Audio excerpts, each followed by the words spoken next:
गुरुर्ब्रह्मा गुरुर्विष्णु गुरुर्देवो महेश्वरः गुरु साक्षात् परब्रह्म तस्मै श्री गुरुवे नमः। तस्मै श्री गुरुवे नमः। तस्मै श्री गुरुवे नमः।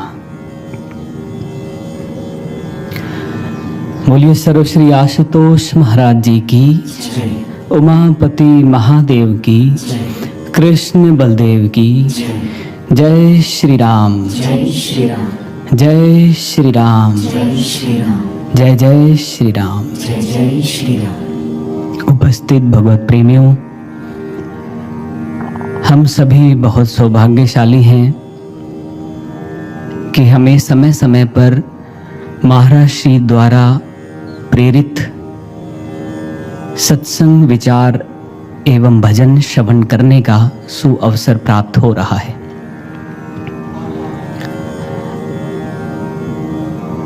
मनुष्य जन्म प्राप्त करने के बाद सबसे श्रेष्ठ जो कार्य है ईश्वर को प्राप्त करना और ईश्वर की भक्ति करना। मनुष्य इसे अगर भूल जाता है तो उसका सारा जीवन, सारी उपलब्धियां व्यर्थ चली जाती हैं। महाराज श्री ने हमें ब्रह्म ज्ञान प्रदान करके वो सुअवसर प्रदान किया है। अब हम महाराज श्री द्वारा बताए गए आज्ञाओं पर चलकर उनको प्रसन्नता प्रदान करें और अपने लक्ष्य तक पहुंचे, अपना शिष्य धर्म पूरा करें।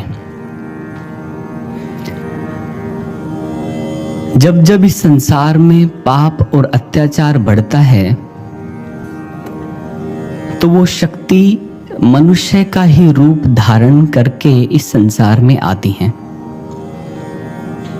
जिसके बारे में संत महापुरुषों ने कहा, जब जब होए धर्म के हानि, बाढ़ई असुर अधम अभिमानी, तब तब प्रभु धरे विविध शरीरा, हरई कृपा निधि सज्जन पीरा। गोस्वामी तुलसीदास महाराज कहते हैं कि जब जब पाप अत्याचार बढ़ता है, अधर्म बढ़ता है, अनाचार बढ़ता है, तो वो ईश्वर शरीर रूप धारण करके विविध शरीरा, अनेकों तरह के शरीर धारण करता है और शरीर धारण करके जनमानस की रक्षा करता है, रक्षा का दायित्व लेता है।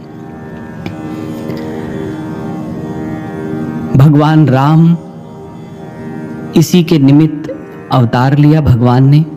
भगवान श्री कृष्ण और अन्य भगवान के जो अवतार हुए हैं उन्होंने इसी के निमित्त अवतार लिया और जनमानस की रक्षा की, अपना दायित्व पूरा किया।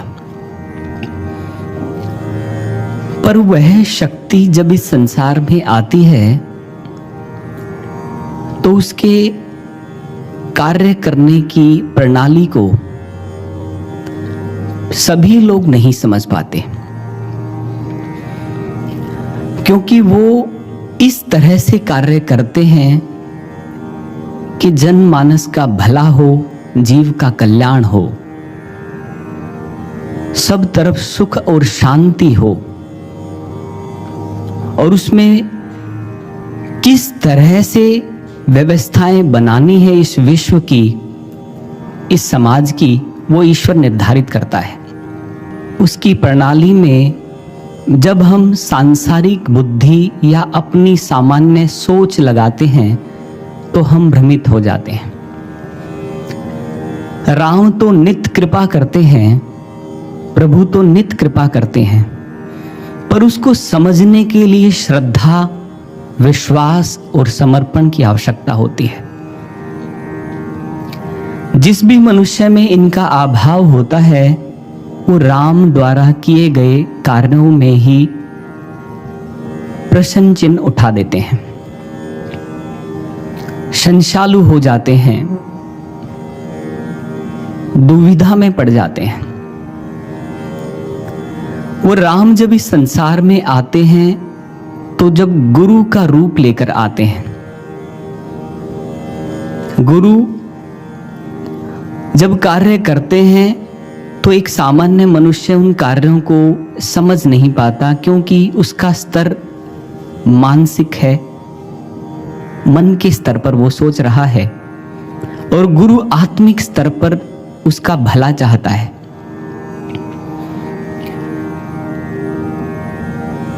तो आज हम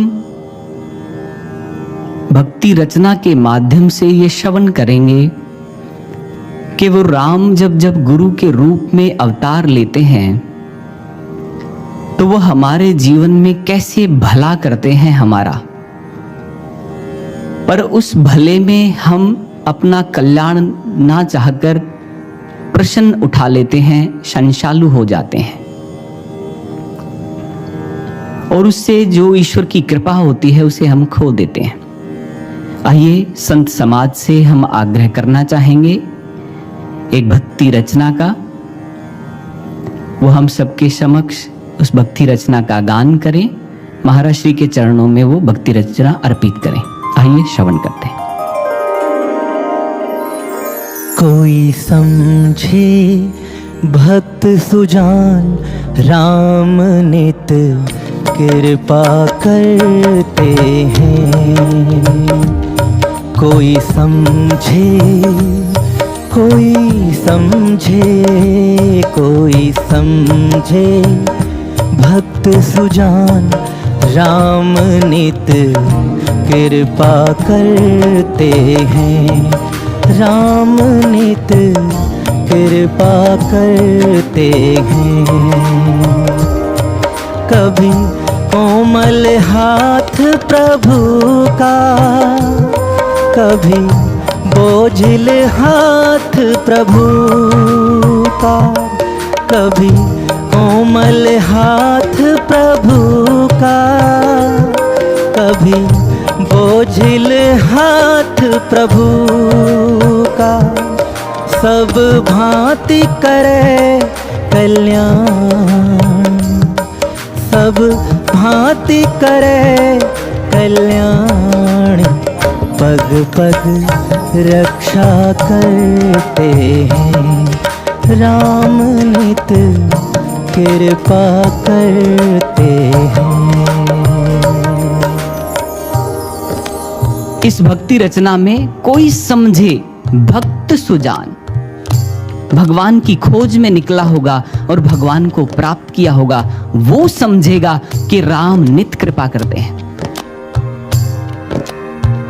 योगानंद परमहंस जी के एक शिष्य जो डॉक्टर थे पेशे से, वी नॉट वाइट लुइस नाम था उनका, 1920 में ब्रह्म ज्ञान से दीक्षित हुए योगानंद परमहंस जी से। इससे पहले वो बहुत तार्किक बुद्धि वाले,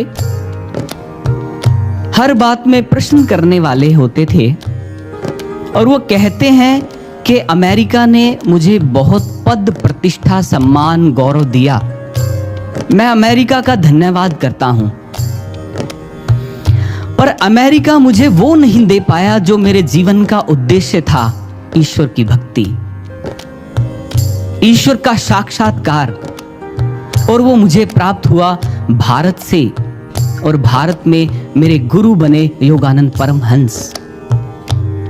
उनसे मिलने के बाद मेरी यात्रा शुरू हुई आध्यात्मिक, और उनके ज्ञान पर चलकर मेरी यात्रा संपन्न हुई। अपने जीवन का अनुभव साझा करते हुए डॉक्टर लुइस कहते हैं,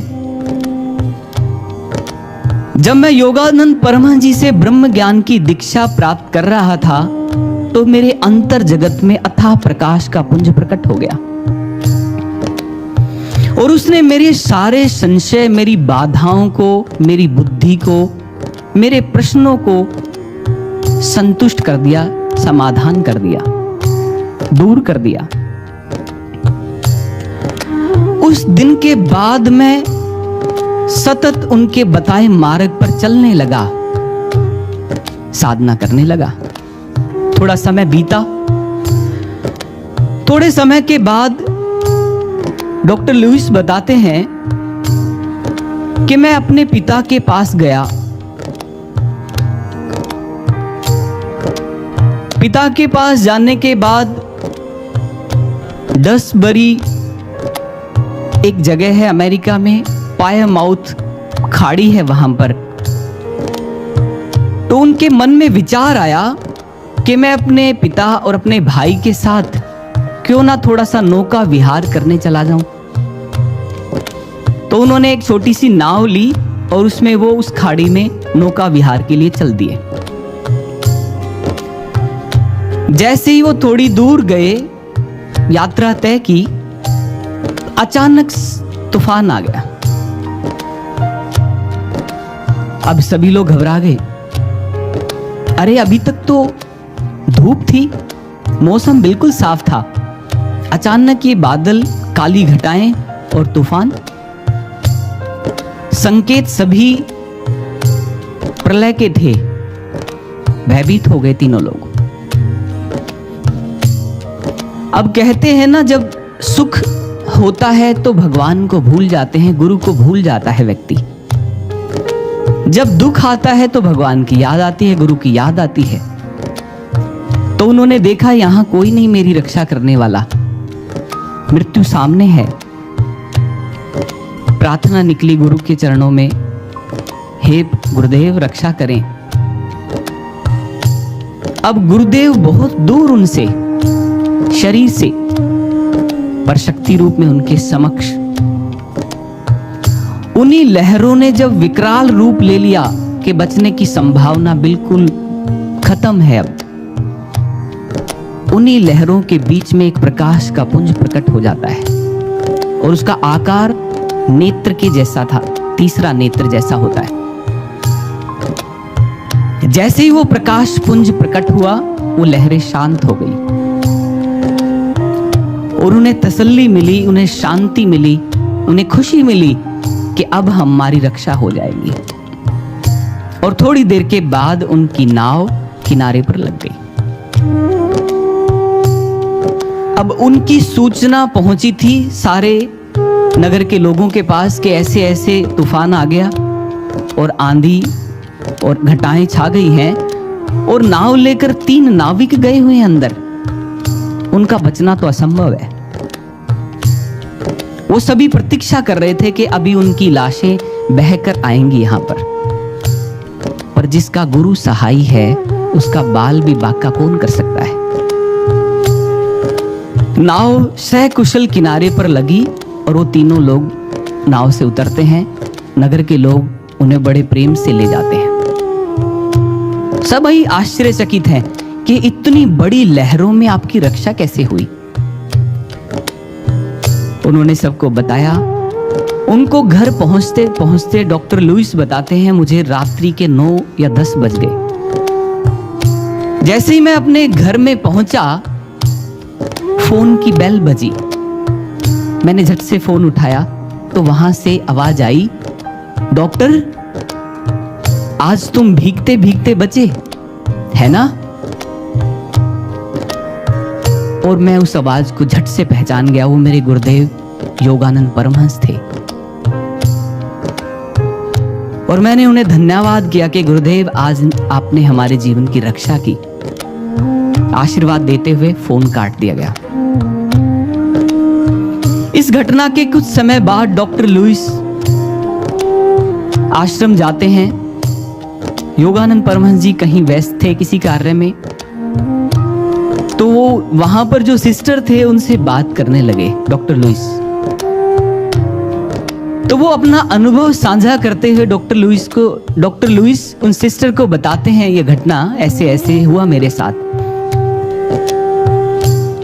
तो वो सिस्टर कहते हैं, जिस दिन की आप ये बात कर रहे हैं, उस दिन योगानंद परमहंस गुरुदेव इसी कक्ष में बैठकर एक पुस्तक पढ़ रहे थे मेरे सामने। और अचानक उन्होंने पुस्तक बंद की और वो खड़े हो गए और शून्य में देखते हुए कहा कि डॉक्टर बहुत कठिनाई में है, आज संकट में है वो। और अचानक एक तरफ हाथ ऐसे फैलाते हुए शून्य में चले गए। उसी दिन तुम्हारी रक्षा के लिए वहां गुरु आए। तो गुरु के लिए शरीर, समय की दूरी, शरीर की उपलब्धता, शरीर से उपलब्ध है कि नहीं गुरु, या समय कितना लगेगा, कितनी दूरी पर है गुरु, ये महत्व नहीं रखता। संसार के एक छोर से दूसरे छोर तक गुरु अपने शिष्य की रक्षा करने के लिए सामर्थ्यवान होता है। उसे किसी सहारे की आवश्यकता नहीं है, उसे किसी साधन की आवश्यकता नहीं है, क्योंकि वो सर्व समर्थ है। ये गुरु का कोमल हाथ। कृपाएं तो बहुत होती हैं मनुष्यों के जीवन में, पर डॉक्टर लुईस इसे समझ पाए। और कितने लोग होंगे जिनके जीवन में ऐसी कृपाएं हुई होंगी, ईश्वर ने उन पर कृपा की होगी, पर क्या वो आभार व्यक्त कर पाए ईश्वर का? नहीं। क्यों? क्योंकि वो समझ ही नहीं पाए कि रे राम की कृपा है। वो तो कह रहे इत्तेफाक से शायद हमारी नाव समुद्र के किनारे आ गई। इत्तेफाक से इस संसार में कुछ नहीं होता। जो कुछ होता है राम की इच्छा से होता है, इत्तेफाक से नहीं। तो जो श्रद्धावान हृदय होते हैं, समर्पणवान भक्त होते हैं, वो ईश्वर द्वारा की गई कृपा को समझे पाते हैं, समझ पाते हैं, उनका आभार व्यक्त कर पाते हैं, अन्यथा नहीं। अब ये कोमल हाथ गुरु का था, कैसे गुरु ने रक्षा कर दी? अगर गुरु वही, ज्ञान वही, शिष्य का समर्पण भाव वही, तो चमत्कार भी वही होंगे। सर्वश्री आशुतोष हमारे जीवन में आए हैं गुरुदेव गुरु के रूप में, परम गुरु के रूप में, दयालु गुरु के रूप में, करुणा अवतार के रूप में। उनके भी बहुत सारे अनुभव हैं हमारे जीवन में, पर कहीं ना कहीं हम अपनी तार्किक बुद्धि लगा के और इसे इत्तेफाक का नाम दे देते हैं। शायद इत्तेफाक से ऐसा हो गया होगा, शायद मेरी बुद्धि से मैं बच गया हूंगा वहां पर, शायद मेरी समझदारी से मेरी रक्षा हो गई होगी वहां पर, शायद उस व्यक्ति की वजह से ऐसा हो गया होगा। और व्यक्ति जब गुरु की आज्ञा से जुड़ जाता है तो वो आभार व्यक्त करता है। एक नहीं अनेकों अनुभव आप सबके जीवन के भी होंगे जो आप जी चुके हैं। आगे भक्ति रचना में कहा, कोमल हाथ प्रभु का, कभी बोझल हाथ प्रभु का। जब गुरु जीवन में आता है वो भगवान ही गुरु बनता है, और वो गुरु बन के आकर हमारे कर्म संस्कारों को छोटा करके काटता है। पर जब वो इन संस्कारों को काट रहा होता है तो हमारी बुद्धि बाधा डाल देती है उसमें, हमारा मैं भाव उसमें बाधा डालता है और गुरु को कार्य नहीं करने देता, और हम उस दुर्घटना का शिकार हो जाते हैं जिससे गुरु हमें बचाना चाहता है।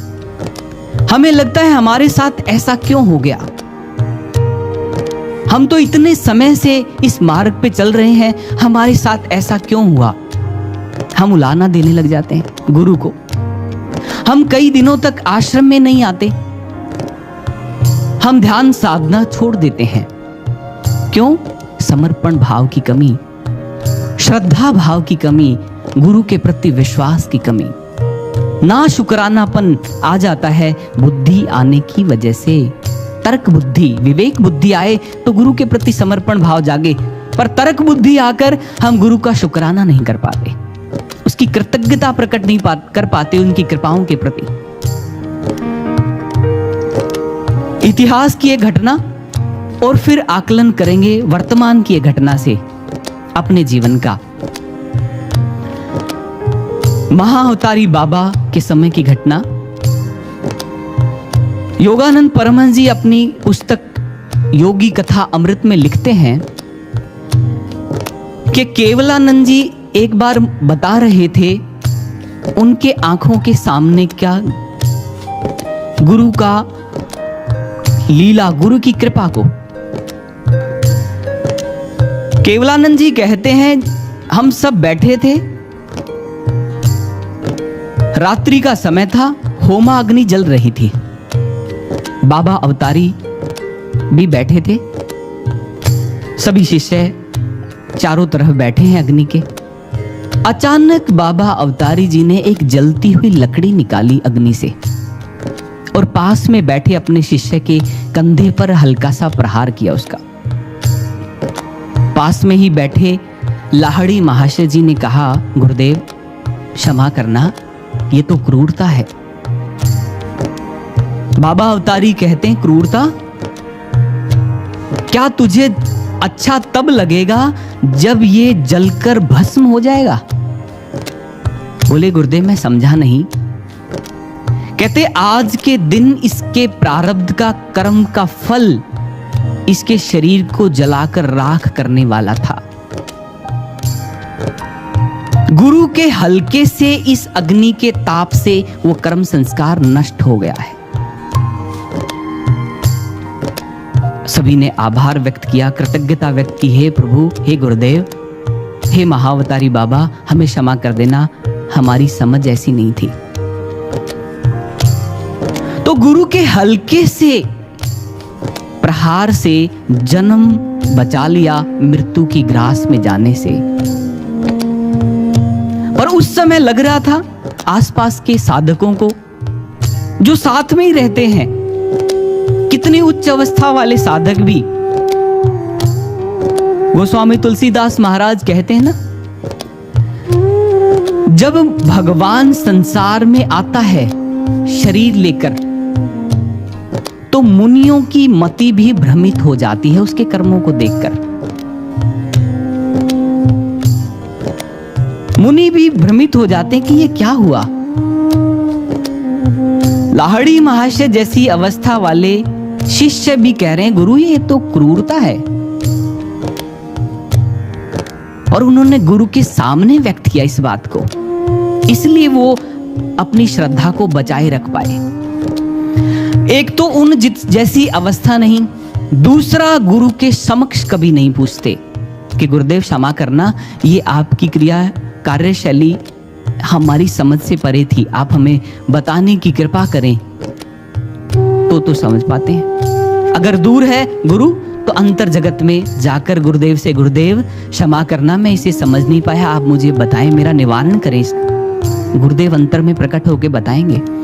पर हमारे साथ क्या होता है, हम लोगों से उसे कहने लग जाते हैं, लोगों से उसे पूछने लग जाते हैं, क्रिटिसाइज करने लग जाते हैं उस गुरु कृपा को, और फिर अपने भारी कर्म संस्कार बना लेते हैं। तो ये गुरु का बोझिल हाथ तो दिख रहा था, पर इसके पीछे, बोझिल हाथ के पीछे भी क्या कृपा छिपी थी, वो बताने के बाद पता लगी। तो ऐसी जीवन में बहुत सारी घटनाएं घटती हैं। हम अब वर्तमान में देखें, बहुत सारे ऐसे अनुभव भक्तों के जीवन में सर्वश्री आशुतोष महाराज जी ने दिए हैं। हम सबने भी जिए हैं, उन अनुभवों को जिया है, और हम सुनते भी हैं और सुनाते भी हैं बहुत। यहां समय अवधि की सीमा के तहत संभव नहीं कि सारे अनुभव सुनाए जाएं या ज्यादा अनुभव सुनाए जाएं। एक जो अभी याद आ रहा है विशेष अनुभव, वो आपके साथ साझा करना चाहेंगे। पौड़ी गढ़वाल ब्रांच लगती है, रावत जी सरनेम है उनका, रावत, रहने वाले चमोली के हैं वो। जब से ब्रह्म ज्ञान की दीक्षा मिली, ध्यान साधना नियम से करते थे,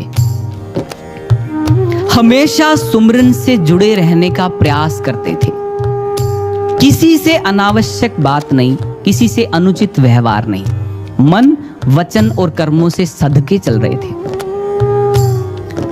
गोरखपुर में कोई कार्यक्रम होना था, तो इनकी भी सेवा लगी वहां पर, दोनों भाइयों की। रावत जी जो हैं, बड़े भाई के साथ रावत जी भी गए, और ये जाकर कार्य संपन्न करा के आए, कथा संपन्न हुई, और वापिस जब आने लगे तो एक ट्रक के साथ इनका एक्सीडेंट हो जाता है। बड़े भैया गाड़ी चला रहे थे, ये बैठे हुए थे। एक्सीडेंट हुआ। एक्सीडेंट में ऑन द स्पॉट छोटे भाई की डेथ हो गई, जो ध्यान साधना करते थे, सतत सुमिरन से जुड़े रहने का अभ्यास करते थे। अब जैसे उनकी मृत्यु हुई, बड़े भाई ने देखा, जैसे तैसे उनके देह को संभाला, लाया गया, संस्कार किया गया। बाद में मन में प्रश्न उठते हैं, मनुष्य है, मानवीय स्वभाव है कि मैं तो इतनी साधना करता भी नहीं था और मेरा भाई तो बहुत साधना करता था, इसके साथ ऐसा क्यों हो गया। उन्होंने पूछा साध्वी बहनों से। साध्वी बहनों ने, प्रीतमपुरा में सर्वश्री आशुतोष महाराज जी आए हुए थे, उन्होंने महाराज श्री के समक्ष बैठ के ये सारी घटना बताई महाराज श्री को। महाराज श्री ऐसे ऐसे घटित हुआ है। महाराज जी शून्य में देखने लगे, कहते बोले महाराज जी क्षमा चाहेंगे, सभी लोग पूछ रहे हैं महाराज जी वो तो बड़ा ध्यान साधना सुमरन करते थे, उनके साथ ऐसा घटित क्यों हो गया। महाराज श्री थोड़ी देर के बाद अपने सिंहासन को थोड़ा दबाते हुए कहते हैं, अरे उसके लिए संसार बचा ही नहीं था, वो इस अवस्था पे चला गया था। ऐसे भक्तों की तो आवश्यकता ईश्वर को भी होती है। उसे हमने अपने पास बुला लिया।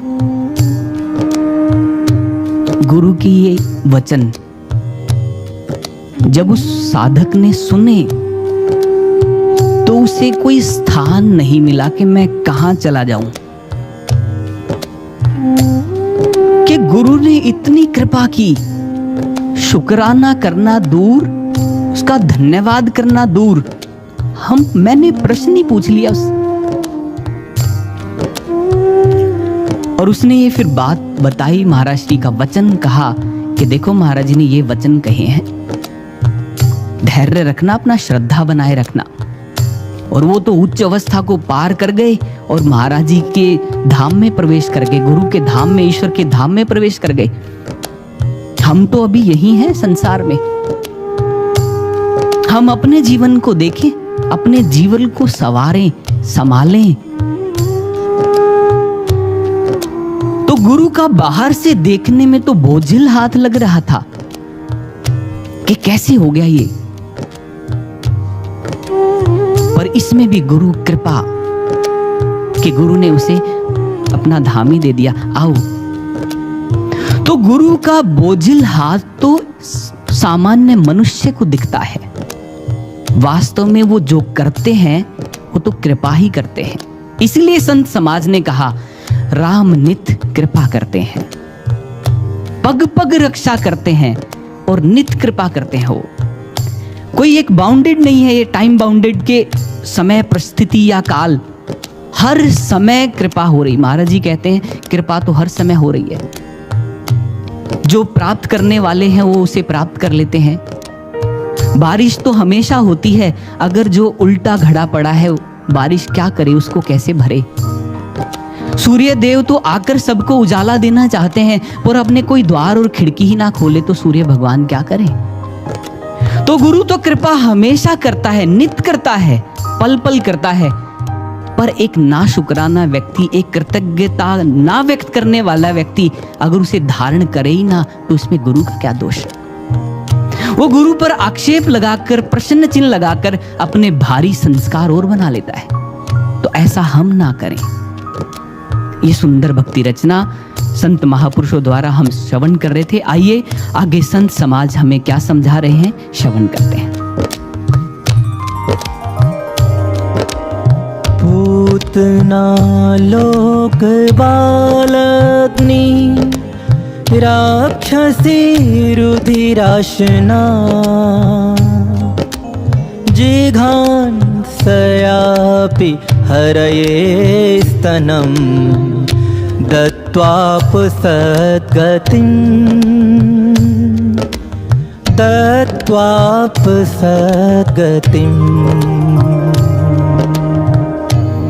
संत महापुरुष, संत समाज ने हमारे समक्ष भागवत महापुराण की एक पंक्ति को गाया है। संत समाज हमें समझाना चाहते हैं, जनमानस के सामने एक विचार व्यक्त कर रहे हैं कि भगवान जब भी कुछ करते हैं तो उसमें कल्याण ही छिपा होता है, और वो इसके माध्यम से, श्लोक के माध्यम से हमें बता रहे हैं। क्या बता रहे हैं? जब भगवान श्री कृष्ण बाल लीला कर रहे थे तो उस बाल लीला में भगवान श्री कृष्ण अपने भक्तों पर कृपा कर रहे थे, और वहीं पर जो दुराचारी थे, दुष्ट प्रवृत्ति वाले, उन पर भी भगवान कृपा कर रहे थे। कंस ने अनेकों दुराचारियों को भेजा भगवान श्री कृष्ण का अहित करने के लिए, वध करने के लिए। पूतना आती है भगवान श्री कृष्ण का वध करने के लिए।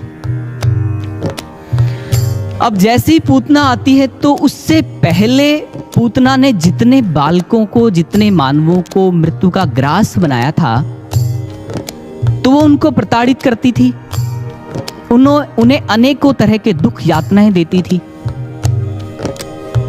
पर जब भगवान श्री कृष्ण के पास आते हैं पूतना, तो वो उन्हें विष लगा दूध पिलाकर मारना चाहते थे। जैसी पूतना ने भगवान श्री कृष्ण को दूध पान कराना चाहा, तो एक क्षण के लिए पूतना के मन में ममता भाव प्रकट हो गया, मां का भाव प्रकट हो गया। और इतिहासकार, रचनाकार बताते हैं कि पूर्व जन्मों में उसने ऐसी प्रार्थना की थी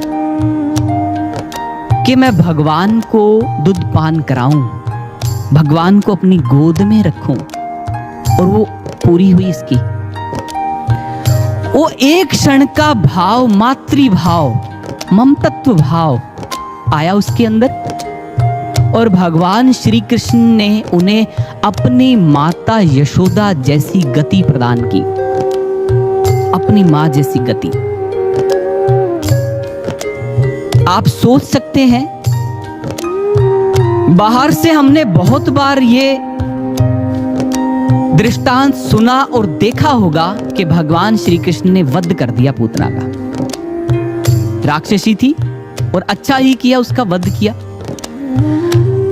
पर इसके पीछे भगवान का कोमल हाथ छिपा, कोमल भावना, कल्याण की भावना छिपी है कि कैसे मैं इस जन्मों जन्मों से भटक रही आत्मा का भी कल्याण कर दूं। और भगवान ने उसे गति दी, अपने माता जैसी गति दे दी, मां जैसी गति।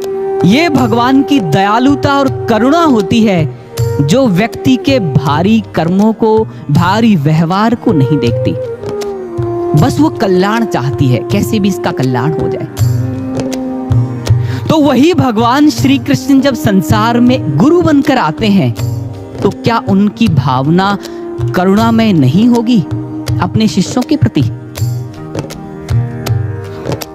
गुरु रूप में आज हमें महाराज श्री मिले, तो उनका करुणा स्वरूप भी हम देखते हैं हमारे जीवन में कितनी सारी ऐसी घटनाएं। तो हमें उनका कृतज्ञ भाव, उनका शुक्राना करना चाहिए और आगे इस मार्ग पे बढ़ना चाहिए। यही ये श्लोक बता रहा था। आगे संत समाज हमें क्या समझाना चाहते हैं, आइए श्रवण करते हैं। कभी धन सत्ता बरसाते, कभी दीनता ते तरसाते, कभी धन सत्ता बरसाते, कभी दीनता ते तरसाते, कभी सुख दे स्वर्ग समान, कभी सुख दे स्वर्ग समान, कभी दुख दुविधा देते हैं, राम नित कृपा करते हैं। आगे संत समाज हमें समझाना चाह रहे हैं, कभी धन सत्ता बरसाते वो भगवान और राम जब हमारे जीवन में गुरु बनकर आते हैं तो कभी तो वो धन सत्ता बरसा देते हैं, क्योंकि उस समय उसमें हमारा कल्याण छिपा होता है। क्योंकि भगवान जानते हैं कि कौन किस समय किस अवस्था में किस वस्तु को संभाल सकता है, संजो सकता है। तो जब देखते हैं कि भक्त की ऐसी अवस्था हो गई है कि वो माया में लिप्त नहीं होगा, तो वो धन सत्ता बरसा देते हैं उसके जीवन में। और जब देखते हैं कि ये माया में लिप्त हो गया है, ये मुझे भूल गया है, तो वो उस माया को, उस धन सम्पत्ता को ले लेते हैं। दीनता दे तरसाते, दीन भाव, निमाणा भाव उसके अंदर प्रकट करने के लिए बाहरी सुख साधन संपदा को कुछ समय के लिए दूर कर देते हैं। ये भी गुरु की कृपा है। इतिहास के घटना से समझना चाहेंगे। एक बार स्वामी समर्थ अक्कलकोट महाराज, महाराष्ट्र की भूमि में जिनका प्रकटीकरण हुआ, स्वामी समर्थ अपने एक गृहस्थी अनुयायी के घर जाते हैं। अब वहां पर माता तो थे घर में, पर जो उनके पतिदेव थे वो किसी कार्य से बाहर गए हुए थे। अब माता ने देखा गुरुदेव आ गए, आसन दिया, आतिथ्य सत्कार किया। माता कहती है गुरुदेव विराजिए, मैं आपके लिए अभी रसोई तैयार कर देती हूं। गुरुदेव विराजमान हो गए। अब माता ने देखा कि आंगन में एक वृक्ष लगा हुआ है, फली का वृक्ष। उस वृक्ष से फलियां तोड़ी माता ने और उसकी सब्जी बनाकर, रोटी बनाकर भोजन अर्पित किया स्वामी समर्थ के समक्ष। कहते हैं गुरुदेव, हमारे घर में यही है, आप इसे ग्रहण करें।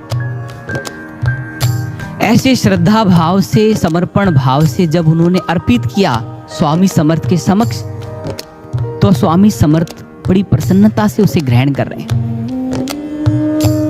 ग्रहण करते करते उस वृक्ष की तरफ देख रहे हैं स्वामी समर्थ। और जैसे ही वो भोजन समाप्त हो गया, हाथ धोते हैं स्वामी समर्थ और उस वृक्ष के पास जाकर उस वृक्ष को बिल्कुल तोड़ देते हैं। अब माता देखती हैं कि गुरुदेव ये क्या कर रहे हैं। इसी वृक्ष की फलियों से तो भोजन, रसोई तैयार की, इसी वृक्ष को गुरुदेव ने तोड़ दिया। अब गुरु हैं तो मन में ही प्रश्न, संशय उठ सकते हैं। मुख तक नहीं आए, गुरुदेव चले गए अपने आश्रम। सांझ ढले, उनके पतिदेव आए, उन्होंने देखा ये क्या। माता ने बताया गुरुदेव आए थे, स्वामी समर्थ अक्कलकोट महाराज, उनके लिए रसोई तैयार की इसी वृक्ष की फलियों से, और बाद में भोजन ग्रहण करके स्वामी समर्थ ने इसे तोड़ दिया।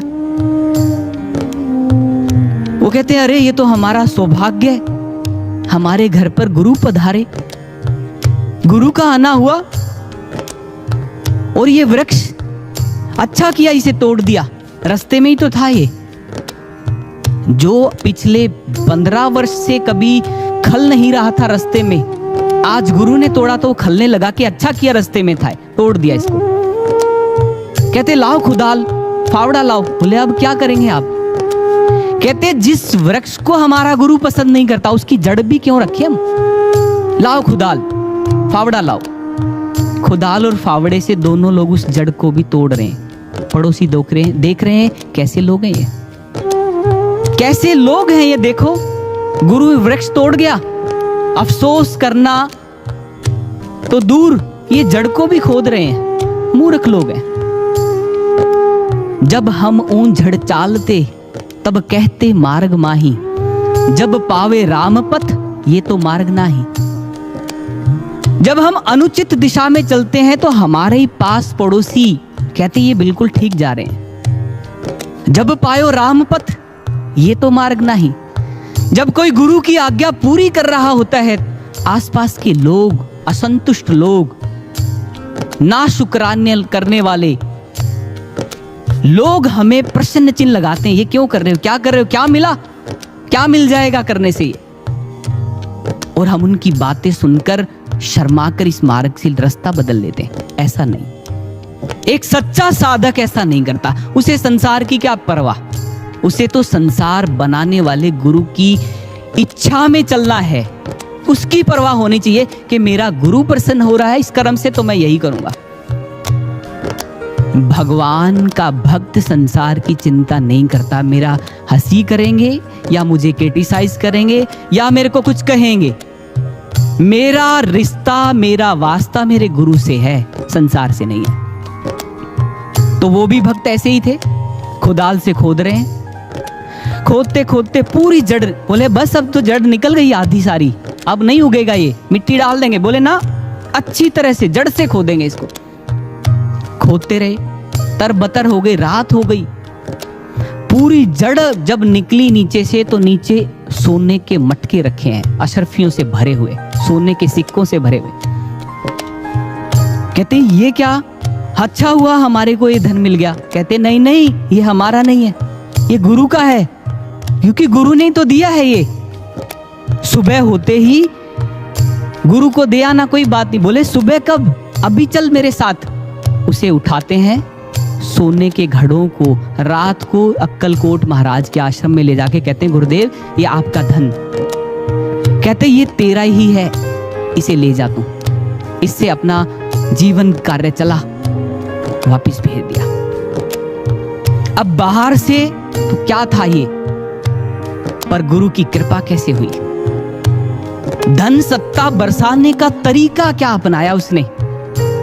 अगर हमारे साथ हुआ होता, हमारे साथ हुआ होता तो हमारी प्रतिक्रिया क्या होती गुरु के प्रति, इस ज्ञान के प्रति, इस मार्ग के प्रति। आकलन करें। कभी धन सत्ता बरसाते, कभी दीनता दे तरसाते, कभी दीनता देते हैं। इसका उदाहरण इतिहास से लेते हैं। गुरु साहिबान, 5वीं पातशाही गुरु अर्जुन देव महाराज, उनके शिष्य हुए हैं भाई मंज जी। तीर्थ मंज नाम था, तीर्था मंज। गोत्र मंज होने की वजह से सभी मंज मंज पुकारते थे। गुरु अर्जुन देव जी महाराज की शरण में जाने से पूर्व धन धान्य से संपन्न परिवार, पुत्री, धर्मपत्नी, अच्छा परिवार, अपने नगर में अच्छा रुतबा, अपने घर में पीर खाना बनाया है। सारे नगरवासी होते हैं, हर गुरुवार को पीर की पूजा करते हो। चल रहा था जीवन। श्री गुरु अर्जुन देव महाराज के किसी साधक ने, किसी प्रेमी ने, शिष्य ने संदेश दिया कि जीवन का उद्देश्य ये नहीं है, इससे आत्म कल्याण नहीं होने वाला। अगर आत्म कल्याण चाहते हो तो एक पूर्ण सद्गुरु की शरण में जाना होगा। और आज समय के पूर्ण सद्गुरु हैं श्री अर्जुन देव जी महाराज। उनकी शरण में जाओ, वो आपका कल्याण करेंगे। जब काफी दिन सत्संग सुना तो पुण्य संस्कार विकसित हो गए। जैसे ही पुण्य विकसित हुए, बोले मुझे भी ले चल तू आज सत्संग में। गए सत्संग में, दरबार सजा हुआ था, सत्संग प्रवचन चल रहा था। गुरु साहिबान श्री गुरु अर्जुन देव महाराज अपने सिंहासन पर विराजमान थे, शोभायमान। जैसे उनकी शोभा देखी, आंखों से पानी गिरने लगा और आत्मा कहने लगी यही मेरे गुरु हैं, यही मेरे सर्वे सर्वा हैं। आज से पहले जिन्हें कभी नहीं देखा, कहते यही मेरे सर्वे सर्वा है। इन्हीं की चरणों में, इन्हीं की शरण में मेरा कल्याण होगा। गुरु तक बात पहुंची। गुरु ने कहा अवश्य तुम्हें उस ब्रह्म ज्ञान से दीक्षित किया जाएगा, पर हे मंज, जब कोई धर्म के मार्ग पे, भक्ति गुरु के मार्ग पे चलता है तो उसका पूरा मन गुरु के चरणों में अर्पित होना चाहिए, अधूरा नहीं, पूरा का पूरा। तभी वो गुरु को समझ पाता है। अन्यथा गुरु से जुड़ने के बाद भी वो कुछ प्राप्त नहीं कर पाएगा। तो अपना पूरा मन यहां लेकर आना। जो तूने वो सरवर पीर की मजार बनाई, अपने स्थान बनाया अपने घर पर, उसे छोड़ना होगा। जैसे ये गुरु साहिबान ने कहा, गुरुदेव जब आप मिल गए तो मुझे किस बात का भय, मैं तैयार हूं। ज्ञान से दीक्षित होते हैं, घर आते हैं, सबको, आसपास वाले लोगों को भी गुरु का संदेश देते हैं, गुरु श्री गुरु अर्जुन देव महाराज का, कि वही जानी जान है, वो सबको धर्म का मार्ग सिखा रहे हैं, आप भी उनकी शरण में जाओ। और वो पीर की पूजा बंद कर दी। अब कहते हैं कि जब व्यक्ति धर्म के मार्ग पे चलता है तो उसके जीवन में घटनाएं भी घटती हैं, क्योंकि मन के विपरीत जाने का मार्ग है और भारी कर्म संस्कार घटना के रूप में घटित होते हैं, माया प्रबल हो जाती है। तो वही हुआ उनके जीवन में। पशु मर गए, घर पर जो पशु थे उनकी मृत्यु हो गई। आंधी तूफान आया तो घर की स्थिति खराब हो गई। गांव वालों ने घर गांव से निष्कासित कर दिया। कहते हैं ये तो पीर की पूजा नहीं करता, ये सब इसका शापित हो गया, इसे घर गांव से निकाल दो, नहीं तो गांव पर भी इसका दुष्प्रभाव होगा। अब पुत्री को और धर्मपत्नी को लेकर चले जाते हैं बाहर, दूसरे गांव में रहने लगे। घास काटकर उसे बेच देते थे। अब गुरु ने संदेश भेजा, एक पत्र लिखकर भेजा कि ये पत्र देना मेरे शिष्य को, और पत्र देने से पहले उससे मूल्य लेना, 21 रुपए लेना, तब ये पत्र देना। अब गुरु साहिबान का शिष्य आया, संदेशवाहक कि गुरु के घर से आया हूं। वो बड़ा प्रसन्न हो गया, मेरे गुरु घर से आया।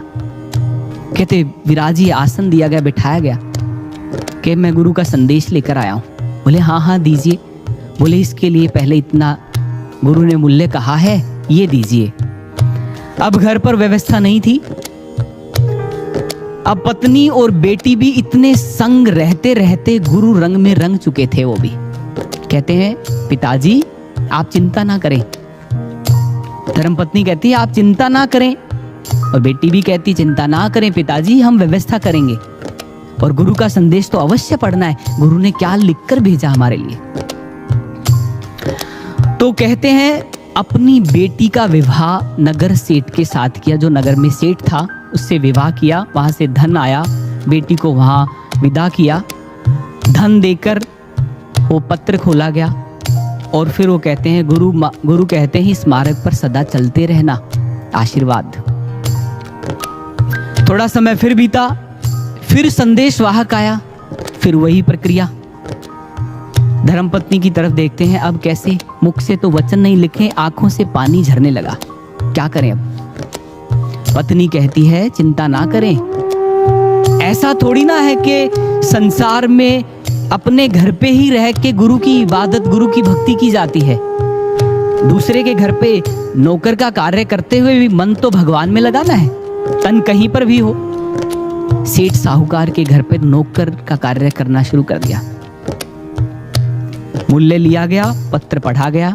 पत्र में लिखा था, आजा मेरे पास आश्रम में। आश्रम में जाते हैं भाई मंज, वहां उनकी सेवा लगती है, लंगर के लिए भोजन बनाना, लंगर तैयार करना, भोजन की व्यवस्था करना। लकड़ियां लाते थे, भोजन तैयार करते थे, व्यवस्थाएं संभालनी शुरू। अब गुरु ने देखा कि इतना सब कुछ हुआ इसके जीवन में, पर ये अभी भी श्रद्धावान है, अभी भी समर्पण है मेरे चरणों में इसका। बहुत प्रसन्न हो गए श्री गुरु अर्जुन देव महाराज। पर कहते हैं ना, ताऊंगा तपाऊंगा नुक्ता तारू खाल, फिर भी नहीं डिगे तो पल में कर दूं निहाल। वो देखता है मेरा शिष्य कैसे समर्पण भाव को बनाए रखता है। इसके जीवन में ये जो संस्कार डाल रहा हूं मैं कर्मों के रूप में, इसके भारी संस्कारों को काटने के लिए, क्या ये डगमगाता तो नहीं है? कुम्हार जानता है कि कितनी थपकी लगानी है और कितना सहारा देना है। ज्यादा थपकी लगाई तो वो टूट जाएगा, और ज्यादा सहारा दिया तो पकेगा नहीं, बनेगा नहीं घड़ा। तो इसलिए गुरु कुम्हार, शिष्य कुंभ है, गड़ गड़ काढ़े खोट, अंदर हाथ सहार दे बार बाहे चोट। वो धीरे धीरे सहारा भी देता है और बाहर से छोटी छोटी परिस्थितियां डाल के भारी संस्कार भी काटता है। ऐसे गुरु श्री गुरु अर्जुन देव महाराज कर रहे थे उन तीनों भक्त मंच के साथ। गुरुदेव ने कहा, अपनी मौज में आए गुरुदेव। श्री गुरु अर्जुन देव महाराज कहते हैं, अच्छा मंच कैसा है तू? बोले, गुरुदेव आपकी बड़ी कृपा है। अच्छा भोजन लंगर कहाँ छकता है? बोले, गुरुदेव यही लंगर में भोजन छकता हूँ। कहते, नहीं नहीं, यहाँ भोजन नहीं छकना, बाहर भोजन छक के आया करो, यहाँ तो सेवा करता है तू। ठीक है गुरुदेव। अब लंगर घर के लिए सारी व्यवस्थाएं करता, लकड़ियां लाता, लंगर बनाता और बाहर जाके मजदूरी करता। इतिहास में दर्ज है, आप इसे पढ़ सकते हैं। ये कोई मन से बनाई गई कहानी नहीं है। भक्तों ने ऐसे जीवन को जिया है। अब आकलन भी करते रहे साथ साथ हम अपना। अगर इस परिस्थिति की रत्ती भर परिस्थिति हमारे जीवन में आती या आ जाए, क्या स्थिति होगी हमारी, कहां खड़े होंगे हम, वो हम स्वयं का आकलन करते रहे साथ साथ। हमसे बेहतर हमें कोई नहीं जानता गुरु के सिवा। आकलन करें। गुरु साहिबान ने जैसे ये कहा तो बाहर मजदूरी करके लाता धन, उससे जो मिलता उसका भोजन करता। एक दिन गुरु ने क्या कह दिया, आज तक रोया नहीं था वो। सुनना आप, आज तक आंख से पानी नहीं निकला था, आंसू नहीं निकले थे, इस वजह से कि मेरा कुटुंब, मेरी बेटी, मेरी धर्मपत्नी, मेरा परिवार, मेरा घर, मेरा नगर सब छूट गया। गुरु के लिए कभी नहीं रोया वो तो शुक्राना करता था। इसमें भी भला है, इसमें भी कल्याण है गुरुदेव, अगर ऐसा आपने किया है तो इसमें भी कल्याण है। पर गुरु ने एक दिन अपने मुख से एक ऐसा शब्द कह दिया जिससे वो रो पड़ा, फूट फूट के रोया। क्या कह दिया? गुरु ने कहा कि हे मंज, अगर अभी भी तू जाना चाहे वापिस तो जा सकता है अपने पीर खाने में, तुझे स्वतंत्रता है। रोने लगाओ। कहते, गुरुदेव ऐसा आपने सोचा कैसे गुरुदेव कि आपके दर को छोड़कर मैं कहीं और चला जाऊंगा, कहीं और रास्ता मिल जाएगा। जब ऐसा भाव उनके हृदय में आया, गुरुदेव प्रसन्न हो गए। कहते हैं, नहीं मैं तो तुझसे पूछ रहा था, अगर तुझे यहां कठिनाई लग रही हो तो तू जा सकता है। कहते, गुरुदेव अब तो मेरा जीवन भी यही है और मेरा मरण भी यही है, अपने चरणों से मुझे दूर मत करना गुरुदेव। ऐसी प्रार्थना की उन्होंने। जब ऐसी प्रार्थना रखी तो गुरु प्रसन्न हो गए। आशीर्वाद दिया और आगे चल गए।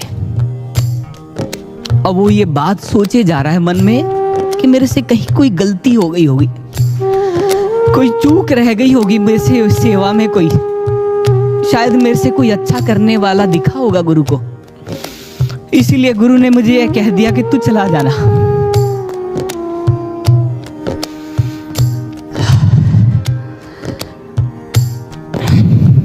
गुरुदेव कहते हैं कोई बात नहीं, मैंने तो वैसे ही पूछा था, चिंता मत कर। अब गुरुदेव ने कहा कोई बात नहीं, अब आगे चलते जाना इस मार्ग पे। वो कहते हाँ ठीक है गुरुदेव, मैं चलूंगा। अब वो लकड़ियां लेके आ रहा है, सर पे रख के रो रहा है, रोते रोते सोच रहा है कि गुरुदेव ने मुझे दूर जाने के लिए क्यों कह दिया। रो रहा है, ला रहा है लकड़ियां, सर पे बोझ है और मन में भी बोझ है विचारों का। दुनिया ने इतने ताने दिए तब उसे रोना नहीं आया।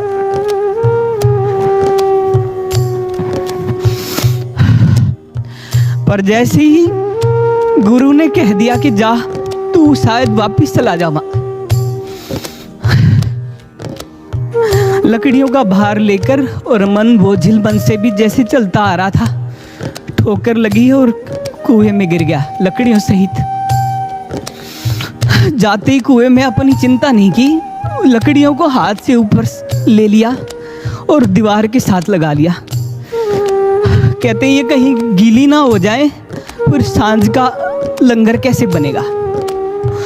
और बहुत देर तक उन्हें लेकर एक हाथ से अपने आप को भी मुंडेर में फंसा के हाथ रखा और उसी सहारे पे रुका रहा। वहां जानी जान गुरु अर्जन देव महाराज अपने सिंहासन से अचानक खड़े होते, कहते चलो हमारा शिष्य वहां संकट में है। आते हैं और उसे बाहर निकालने का आग्रह करते हैं, आओ बाहर। मंज, कहाँ गिर गया तू? बोले गुरुदेव मैं नहीं आऊंगा। बोले क्यों? बोले पहले इन लकड़ियों को लो आप बाहर, क्योंकि ये गीली हो गई तो भोजन कैसे बनेगा शाम का। गुरुदेव कहते हैं ये तो बाद में आ जाएंगी, तू आजा बाहर पहले। बोले नहीं गुरुदेव, पहले इन लकड़ियों को बाहर खींच लो। रस्सी बांधी गई, रस्सियों को खींचा गया, लकड़ियों को खींचा गया रस्सी से।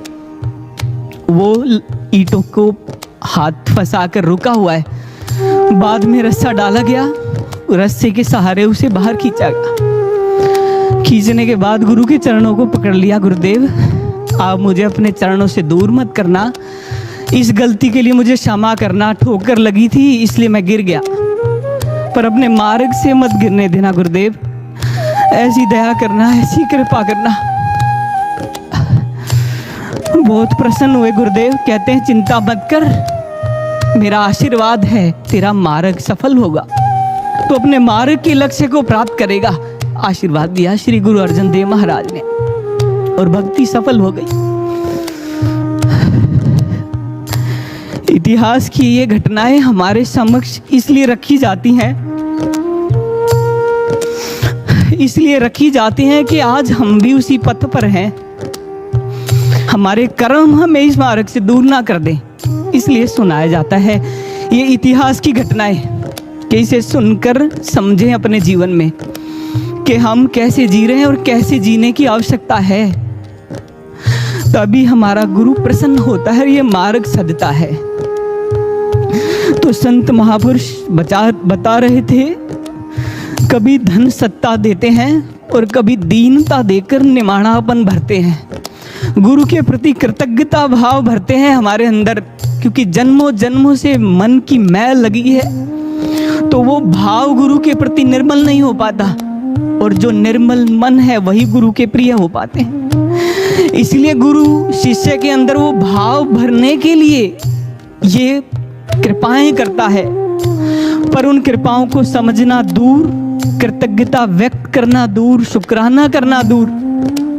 हम प्रश्न चिन्ह उठा देते हैं कि ऐसा गुरु ने क्यों किया, हमारे साथ ऐसा क्यों हुआ, हमें तो ज्ञान मिले इतने समय हो गया, हम ये नहीं समझ पाते कि जीवन उसका, जीवन वो ले ले उसमें भी भला, वो जीवन दे दे उसमें भी भला, और जीवन में संकट आ जाए तो उसमें भी भला है।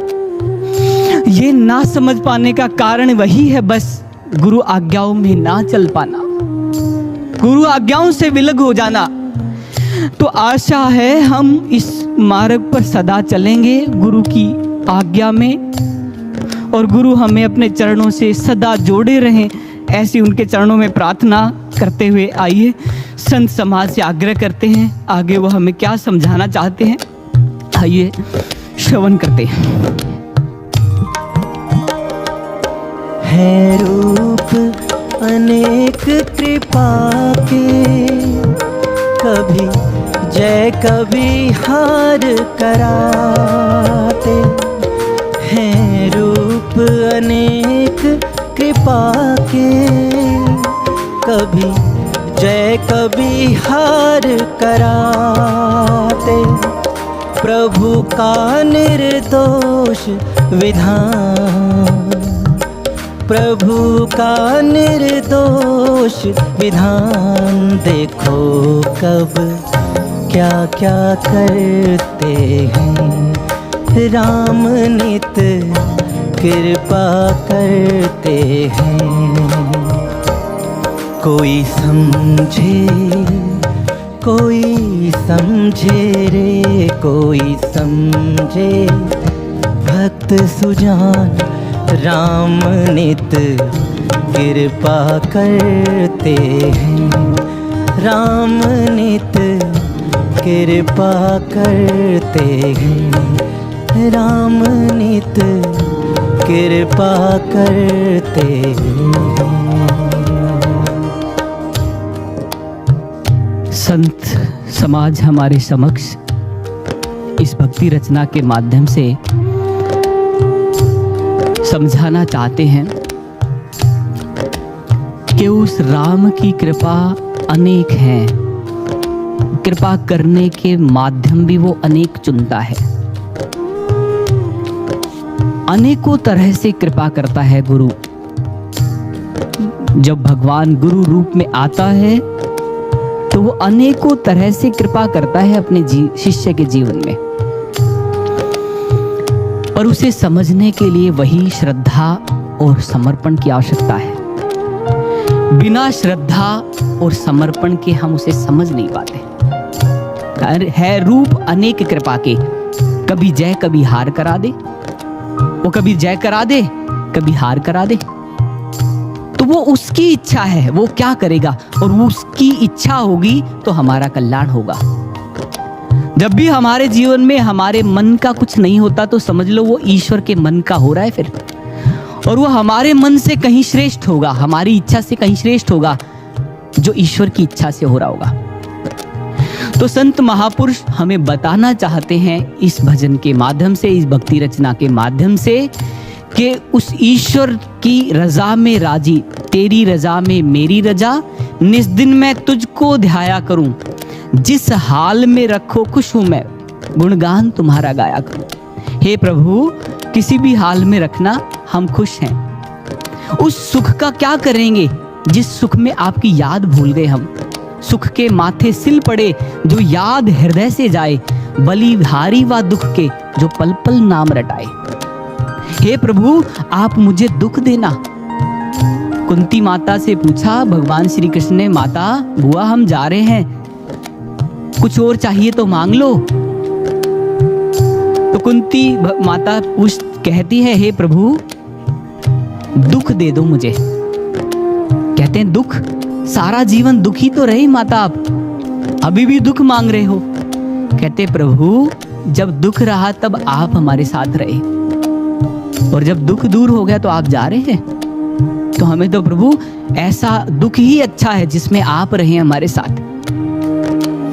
संत समाज एक चौपाई रखना चाहेंगे, गुरु की लीला के बारे में एक चौपाई रखना चाहेंगे हम सबके समक्ष, उनसे आग्रह करेंगे वो रखें, हम फिर उसके बाद इस पर चिंतन मनन करेंगे।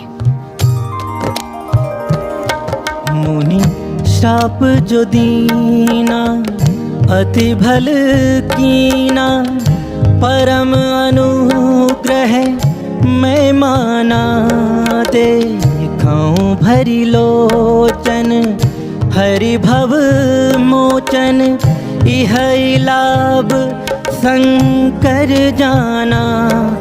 बिनती प्रभु मोरी मैं मति भोरी, नाथ न मांगऊं बर आना। पद कमल परागा रस अनुरागा, मम मन मधुप करे पाना। मम मन मधुप करे पाना। अहिल्या की चौपाई हमने श्रवण की। अहिल्या से पूछा कि आपको तो बहुत दुख और दारिद्र्य मिला, इतना संकट कष्ट सहना पड़ा आपको। तो वो क्या कहते हैं, मेरा परम सौभाग्य हुआ जो मुझे गौतम ऋषि ने श्राप दिया। मेरा सौभाग्य अनुग्रह है, बहुत मुझ पर बड़ी कृपा की है कि मुझे श्राप दिया है। वास्तव में ये श्राप नहीं, ये मेरा कल्याण था। इस श्राप की वजह से मैंने लोचन भर के भगवान राम को देखा है, उनके कमल पदों का स्पर्श प्राप्त किया है। इससे बड़ा सुख क्या होगा, ऐसा अहिल्या, मां अहिल्या कहती है। और कल्याण इसके पीछे क्या छिपा था। गौतम ऋषि जब भी कोई संत महापुरुष कुछ करते हैं तो उसमें कल्याण की भावना इतनी उच्च स्तर की होती है कि सामान्य व्यक्ति उसे समझ नहीं पाता। आज भी जनमानस में यह प्रचलित है बात कि अहिल्या को प्रताड़ित किया गौतम ऋषि ने श्राप देकर। ऐसा नहीं है। गौतम ऋषि जान गए थे कि जो कर्म इनसे हो गया, गलती से इनके साथ घटित हुआ जो कर्म, इस कर्म की वेदना और दुख भाव से ये जीवन नहीं जी पाएंगे। इसलिए उन्हें एकांत दिया। उस एकांत में जब वो ध्यानरत हुई तो उनके मन से मलिनता, उस कर्म का प्रभाव नष्ट हो गया। दूर हो जाता है हर गम नित्य निरंतर ध्यान से। क्यों कहा?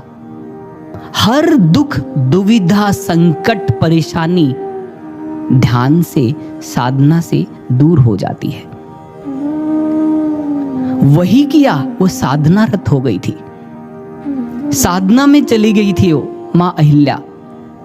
और उन साधना से प्रसन्न होकर भगवान राम आए और स्पर्श दिया मां को, और मां ने दर्शन किया भगवान का। वो कहती, शंकर भी कह रहे हैं अगर भक्ति का कोई फल है तो यही फल है, भगवान का दर्शन हो गया, भगवान की भक्ति सफल हो गई। तो ये श्राप तो पूजनीय हो गया, सम्माननीय हो गया, कल्याणकारी हो गया माता के लिए, मां अहिल्या के लिए। तो गुरु का हर कर्म कल्याणकारी ही हुआ करता है, पर उसे समझने के लिए श्रद्धा, समर्पण भाव, विश्वास चाहिए गुरु के प्रति। वो कहां से अर्जित होगा? वो होगा गुरु की आज्ञाओं में चलने से, सतत चलने से। महाराज श्री ने किसी को कहा सतत साधना करनी है। बोले महाराज जी सतत का अर्थ क्या होता है? सतत का अर्थ होता है बिना विराम के। बोले महाराज जी सुबह करते हैं साधना, शाम को करते हैं साधना, बीच में तो बहुत घंटे का विराम आ जाता है, तो ये सतत साधना फिर कैसे हो पाएगी? महाराज श्री ने कहा जब तुम हर क्षण मुझसे जुड़े रहते हो अंतर मन से, तो वो है सतत साधना। और एक पल के प्रमाद से मन उच्चता से निम्नता की तरफ गिर जाता है, पतन की खाइयों में जा सकता है। तो ये सतत साधना होगी सुमरन। ऐसी महाराज श्री के चरणों में प्रार्थना, प्रभु हमें भक्ति देना, शक्ति देना। हे प्रभु अपने चरणों से सदा जोड़े रखना। इन्हीं विचारों के साथ हम अपनी वाणी को यहीं पर विराम देना चाहेंगे। बोली सद्गुरु महाराज की जय, सच्चे दरबार की जय।